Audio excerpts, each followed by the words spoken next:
Quand j'étais un jeune homme, j'ai rencontré un vieillard au carnaval. Il m'a dit que l'Amérique est le monde où les rêves deviennent la réalité, où un homme simple puisse devenir grand, un grand homme puisse devenir éminent, et un homme éminent puisse devenir une légende. L'homme minable, pourtant, cet homme ne l'a pas mentionné.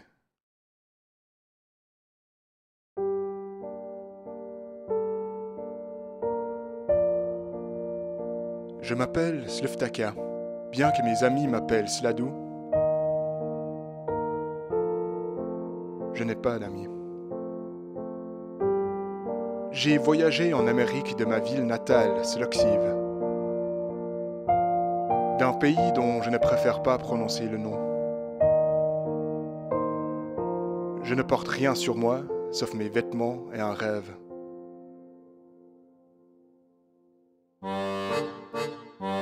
D'être le monde le plus gros du monde. Né à la vie de cirque, de sang célébrité, mon père avait les dents les plus longues du monde. Ma mère était la naine la plus velue.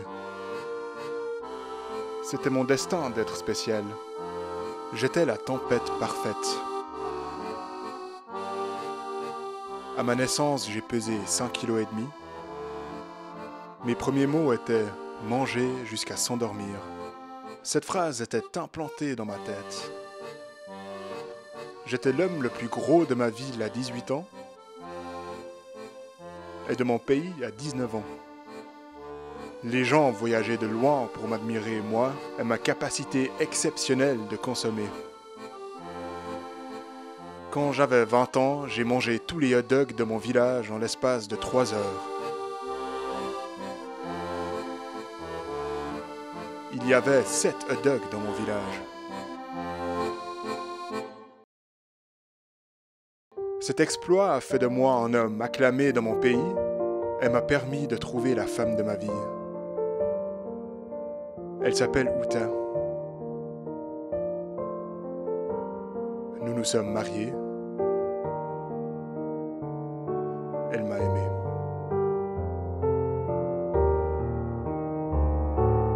Uta m'accompagne durant ce voyage afin de me voir réaliser mes rêves.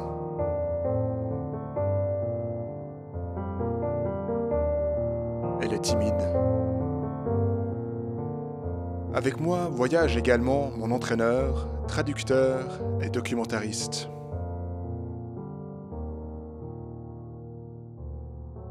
Il préfère rester anonyme.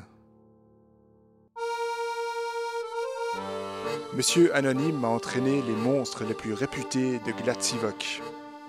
Uniquement les meilleurs. Homme-peau, enfant-poisson, homme-poisson, la souris humaine, le grand John Blister, la femme violette, mystérieux, Madame Oreille, bébé de sang, boule de graisse, l'homme aux 4 épaules, l'homme sans cou, Alexandre le Haut, les bras de Sindou, l'idiot, Charlet salive d'abeille, visage de serpent, et moi. À l'époque, il voyait en moi un potentiel infini, dont il ne reste maintenant qu'un manque de potentiel infini. Nous étions prévenus que l'Amérique était pleine d'excès. Cependant, nous n'aurions pas pu imaginer autant d'excès. Les choses sont plus grandes ici. Tellement plus grandes. J'ai fait tout ce que je pouvais pour rester à la hauteur. J'ai mangé autant que possible, aussi vite que possible. Mais l'Américain n'a pas d'égal dans son désir de consommer. Nous n'étions pas préparés à ce que nous avons vu.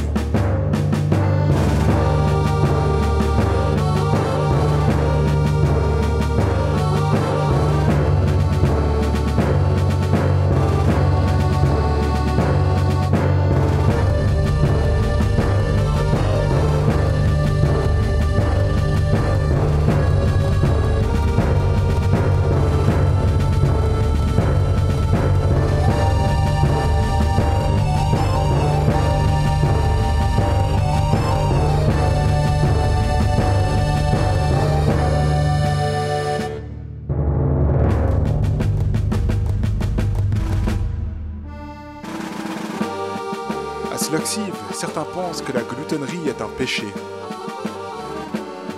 Il n'existe plus de péché en Amérique. La nourriture est partout. La graisse est partout.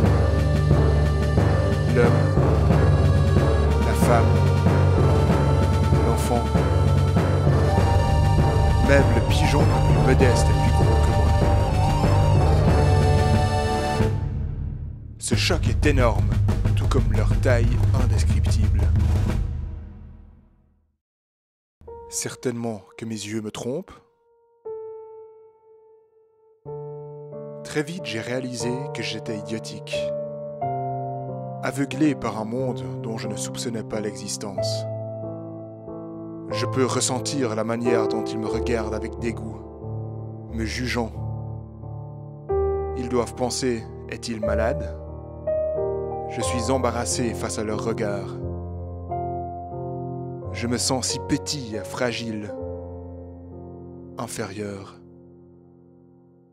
J'entends les filles qui rient de mon ventre minuscule, de ma petite poitrine, de mes nombreux mentons.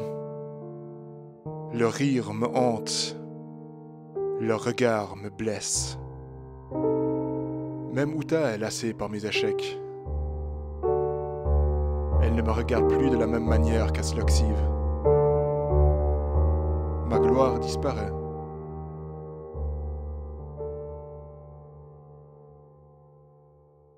Tout comme Uta. Mon entraîneur est tout ce qui me reste, ainsi que ce sentiment accablant de dépression. Je prévois bientôt que cette liste aura besoin de modifications. Nous deux savons bien que mon rêve n'est rien d'autre.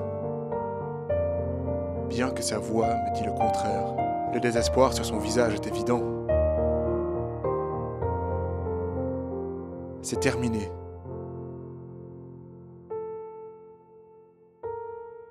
Aujourd'hui tu es, demain tu n'es plus. Demain est arrivé.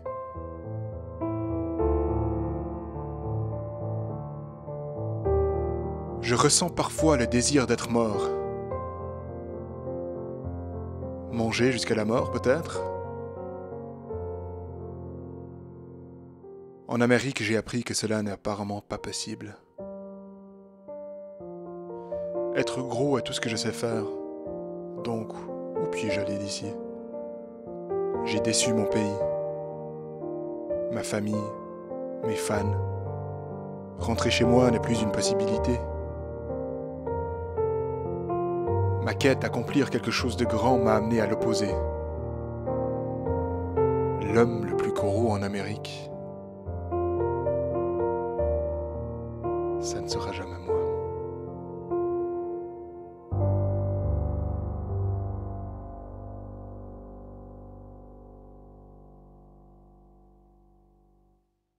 Mais une minute.